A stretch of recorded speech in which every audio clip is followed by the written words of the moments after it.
Good morning, কেমন আছো তোমরা সবাই? আশা করি খুব ভালো আছো। প্রথমে বড়দের আমার প্রণাম, ছোটদের আমার অনেক ভালোবাসা। আজকে একটা নতুন দিনের শুরু, তাই যথারীতি আমি সুস্মিতা চলে এসেছি তোমাদের সাথে গল্প করতে।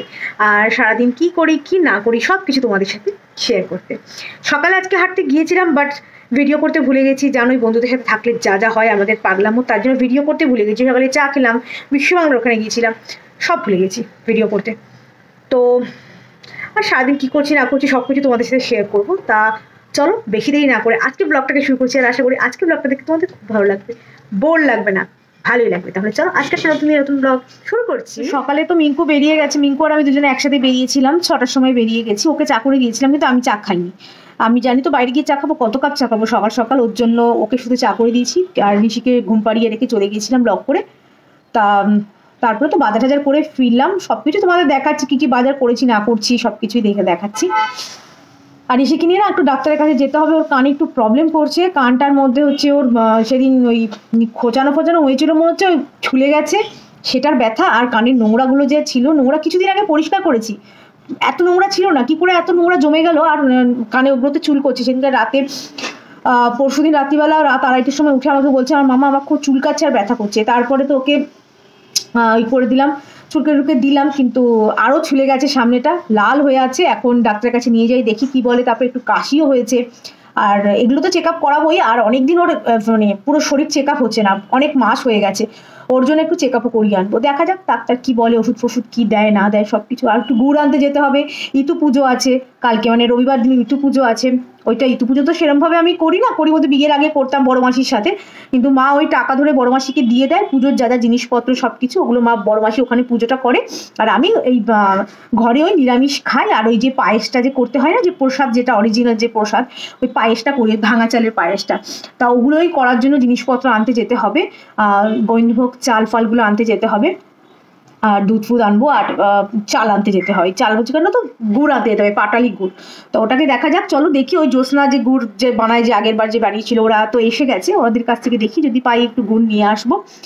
আর তো ওখানে চলো না, সব কিছু তোমাদের শেয়ার করছি। গুড় বানানো আবার শেয়ার করবো তোমাদের সাথে, কি করে গুড় বানাতে হয়, বানায় ওরা, মানে ওরা বানায়, সব কিছু তোমাদের সাথে শেয়ার করবো। আর কি কি রান্না হবে না হবে সবই দেখছি। আজকে ইচ্ছা আছে একটু ফ্রাইড রাইস করা, কারণ অনেক সবজি এনেছি। তাই গোবিন্দভোগ চালও আছে, ভাবছি একটু ওই পোলাও মতো করে নিই, ভেজ পোলাও। আর হচ্ছে পনির আছে, তো পনির দিয়ে চিলি পনির টাইপের করে দিই। কারণ ঋষি অনেকদিন ধরেই, মানে ওতে পনির ভালোবাসে, আর একটু পনির, চিলি পনির অনেকদিন ধরেই বলছিল। তো এই করে দিয়ে আজকে সব কিছু দেখিয়ে দিচ্ছি, কি কি বাজার করেছি না করেছি সব কিছু তোমার দেখিয়ে দিচ্ছি, কি রান্না হচ্ছে সব কিছু দেখিয়ে দিচ্ছি। আজকে বাজার করে নিয়েছি এই যে বাঁধাকপিটা না কেটে এনেছি, এই যে এরকম ভরা বাঁধাকপি এনেছি, কেটেই বললাম যে দাও, কেটে ভরা বাঁধাকপি এনেছি। ক্যাপসিকাম দুটো এখনো ধোয়া হয়নি, এগুলো কিচ্ছু। গাজর এনেছি, বিনস আছে, মটরশুঁটি, বেগুন, আর এদিকে একটা ফুলকপি এনেছি। আর হচ্ছে এদিকে একটা ব্রকলি এনেছি। ঋষি হচ্ছে ব্রকলি খেতে খুব ভালোবাসে। এই ব্রকলিটা কত পড়লো? 28 টাকা পড়েছে ব্রকলিটা। আর শিয়ালদা থেকে আমি এই ব্রকলি এনেছিলাম 10 টাকা দিয়ে। না, ফ্রেশ আছে, একদম ফ্রেশ ব্রকলিটা। এখানে 3 আটি ধনে পাতা নিয়ে আসলাম, ছোটো ছোটো, এক একটা 3 টাকা করে আটি। এই যে 3 আটি নিয়ে এসেছি, একদম ফ্রেশ আছে। আজকেরগুলো আরও ভালো, আজকে বাটাই করবো, একদম দেশি তো, ছোটো ছোটো, দেখো ছোট্ট ছোট্ট। 3 টাকা করে আটি নিয়েছে। সেই হচ্ছে বাজার করেছি আজকে। রোজকার মতো সন্ধ্যা চলে এসেছে, এসে রান্না শুরু করে দিয়েছে। তা প্রথমেই ফ্রাইড রাইসের সব সবজিগুলোকে ভেজে নিচ্ছে। ভাতটা কিন্তু করা হয়ে গেছে। এই যে গোবিন্দভোগ চালের মধ্যে গোটা গরম মশলা আর মটরশুঁটি দিয়েই করে নিয়েছি। আর এই যে কড়াইতে এখন ঘি দেওয়া হয়েছে, ঘির মধ্যে গোটা গরম মশলা ফোড়ন দেওয়া হলো। তারপরে ছোটো ছোটো করে কেটে রাখা গাজরগুলোকে ভালো করে দিয়ে এরপরে বিনস দেওয়া হলো। বিনসটাকে দিয়েও ভালো মতো করে একটু নাড়তে হবে। আর এইদিকে এবার চিলি পনিরটাকেও কেটে নিচ্ছে। সব কিছু জোগাড় হয়ে গেলে সন্ধ্যা এরপরে ব্রেকফাস্টের জন্য লুচি ভাজবে। তরকারি কিন্তু করা হয়ে গেছে।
আজকে রান্না হয়েছে ফ্রাইড রাইসই বলতে পারো, পোলাও বলতে পারো, যাই হোক কিছু একটা হবে, ব্রকলি ফকলি দিয়ে করেছি।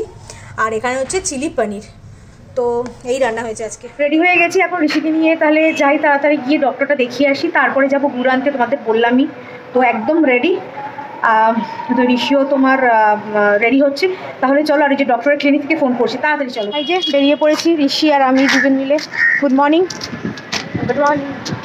তোর কানে খুব ব্যথা হয়েছে তাই না বাবা?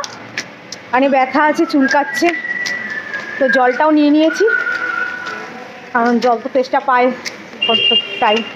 তো চলো আগে ডক্টরটা দেখিয়ে আসি। এখন চললাম গুড় আনতে, সব দলবল বেঁধে। এই যে এই গাড়িটা দেখা যাচ্ছে, সব গুড় আনতে চললাম। কালকে একটু পুজো বলো, পুজোর জন্য পাইছে। এই বাড়িতে আসলাম, কিন্তু গিয়ে দেখি গুড়ের ওই যেখানে আমরা আগের বার থেকে গুড় নিয়েছিলাম না, আগের বার সেখানে গুড় মানে ওরা বসেইনি, অন্য জায়গায় বসেছে, কিন্তু ওখানে নেই, ওরা বন্ধ করে চলে গেছে। বন্ধ করে মানে তালা দেওয়া, উনুন ফুনুন সবই আছে ওদের।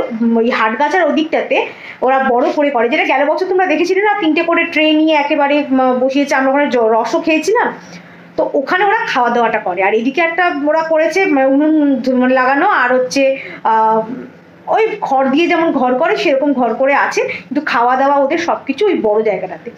তো তাই ওখানে পেলাম না, পুরো মুরগি হয়ে গেলাম। তবুও কিছু তো মিষ্টি করছে কেন, গুড় তো আনতে হবে। দেখি সেরকম হলে কালকে সকালবেলা হাঁটতে হাঁটতে চলে যাব, গিয়ে ওখান থেকে নিয়ে আসবো। আর না হলে পরে নিচে ফলের দোকানেও দেখে আসলাম, বললো যে আর 1 ঘন্টা পর আসতে বললো, 1 ঘন্টা পর গেলে পরে তাহলে ফ্রেশ গুড়টা ওরা দেবে মানে ফলের দোকানে। কিন্তু আমাদের পক্ষে এখন আর যাওয়া সম্ভব না, এখন বাজে হচ্ছে এই দেখো, এই দেখো প্রায় 2টো বাজে যাচ্ছে। এই যে ঋষি এখন ক্রিকেট খেললো, তো 2টো প্রায় বাজতেছে। ওনারা এখন আর অতক্ষণ থাকা যাবে না, খিদেও পেয়ে গেছে। তো তাই ঋষি আর আমি দুজনেই চলে এসেছি বাড়িতে। তো এখন খেয়ে দিয়ে নিই, সেরকম হলে বিকেলবেলা ফলের দোকান থেকে নিয়ে নেবো, আর না হলে পরে একদম কালকে সকালবেলা নিয়ে নেবো। তো চলো এখন খেয়ে দিয়ে নিই, তারপর একটু রেস্ট নেবো। আর এতক্ষণ রোদে বসেছিলাম তো পিট গরম হয়ে রয়েছে, চুলগুলো পুরো গরম। ঠিক আছে চলো দেখি এখন তাতে করে খেয়ে। ঠান্ডা তো ভালোই পড়েছে, গরম খাবারও ঠান্ডা হয়ে যাচ্ছে খুব তাড়াতাড়ি, তাই খাওয়ার আগে ভাবলাম একটু গরম করে নিই। তা মাইক্রোওয়েভে আর দিলাম না, যেহেতু কড়াইতে আছে, তাই একটু গ্যাসের মধ্যে দিয়েই একটু নেড়ে নিই। এরপরে মাইক্রোওয়েভে শুধু চিলি পনিরটা গরম করে তারপরে ঋষি আর আমি দুজনে লাঞ্চ করে নেব। তাহলে চলো আমি এই কাজগুলো করতে থাকি, ঋষিকেও খেতে দিয়ে দিই, ও খিদে পেয়েছে, অ্যাকচুয়ালি ক্রিকেট খেলেছে তো।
অনেক রাত হয়ে গেছে, অনেকক্ষণ পর আমি ভিডিওটা অন করলাম। তো বিকেলবেলা থেকে একটুখানি শরীরটা একটু ভালো লাগছিল না, তারপরে আবার ঋষির ওষুধ আনতে গেলাম। আর যা ঠান্ডা পড়েছে, বাইরে বেরোতে ইচ্ছা করে না একদম, সত্যি কথা বলতে। চাটা খাওয়া সবকিছু কমপ্লিট। তো ওষুধ আনতে গিয়েছিলাম, এই নিউটাউন স্কুলের এখানে ওষুধের একটা দোকান আছে, তো ওখান থেকে গিয়ে সব ওষুধ পাওয়া যায় ওই দোকানটাতে, আর একটু ডিসকাউন্টটা ভালো মতো দেয়, 25% ডিসকাউন্ট দেয় ওরা। তো ওখানে গিয়ে ঋষি যা যা ওষুধ দিয়েছে ডক্টর, সেগুলো সব নিয়ে আসলাম। এবার সব ট্যাবলেট দিয়েছে, শুধু সিরাপ দিয়েছে, বলছে বড় হচ্ছে এখন, ওকে এখন ট্যাবলেট খাওয়া শিখতে হবে, জোর করে ডাক্তার দিয়েছে। তো যে ওষুধটা কি একটা ওষুধ দিয়েছে, অগমেন্টিন 650 দিয়েছে। সেটা তো এত বড় একটা ক্যাপসুল, কি করে খাওয়াবো আমি জানি না। এখন যাই হোক, খাওয়াতে তো হবে, ভেঙে ভেঙে খাওয়াতে হবে। তো তো ওগুলোকে নিয়ে আসলাম ওষুধ, তারপরে ভাত বসিয়ে দিলাম, আর রাতের জলটাও গরম করে রাখলাম, গরম জলই খাওয়াতে বলেছে। এমনিতেও গরম জল পুজোর পর থেকে খাওয়ানো শুরু করে দিয়েছিলাম, পুজোর থেকে তোমরা তো জানো বলেইছিলাম রসিক একটু কাশি কাশি হয়েছিল, জ্বরও হয়েছিল পুজোর পরেই, তার জন্য ওকে গরম খাওয়ানো এমনি শুরু করে দিয়েছিলাম। আর ওর একটু টনসিল একটু প্রবলেম আছে, তার জন্য ডক্টর সবসময় বলে ওকে গরম জিনিস খাওয়াতে, একদম ঠান্ডা জিনিস খাওয়াতে। ওর জন্য আইসক্রিম টাইসক্রিম আমি সেরকম দিই না ওকে, আর ঘরে তো কোল্ড ড্রিঙ্কস আনা সেরকম বন্ধই করে দিয়েছি, আনি না, নিজেও খাই না, ওকেও দিই না। তো যাই হোক, ওগুলো এখন গরম গরম আবার খাওয়াতে বলেছে। ইনফেকশনটা তো কানে আছে, গলায় আছে, আর বুকে হচ্ছে ভালো মতো কফ জমে গেছে, একদম বুকের বাঁদিকে ভালো মতো কফ জমে গেছে। এখন ওটার জন্য অ্যান্টিবায়োটিকটা দিয়েছে, নাহলে উনি অ্যান্টিবায়োটিক দেন না। ওর যে ডক্টর আছেন, ডক্টর সত্যজিৎ নস্কর, উনি একদম দেন না। খুব ভালো ডক্টর উনি। তো যাই হোক, চলো এখন তো একটু বসে এখন কিছু টুকটাক কাজ আছে, তারপরে এডিটটা করব, সব করে নিই। তাহলে চলো আজকে ব্লগটা এখানেই শেষ করছি। যদি আমার ব্লগটার মধ্যে কিছু ভালো লেগে থাকে তো ছেড়ে যাওয়ার আগে একটা লাইক শেয়ার আর সাবস্ক্রাইব করতে ভুলবে না। আজকের মতো এইটুকুই, দেখা হবে অনেকটা ব্লগের সাথে। ততক্ষণের জন্য ভালো থাকবে, সুস্থ থাকবে। Good night and sweet dreams.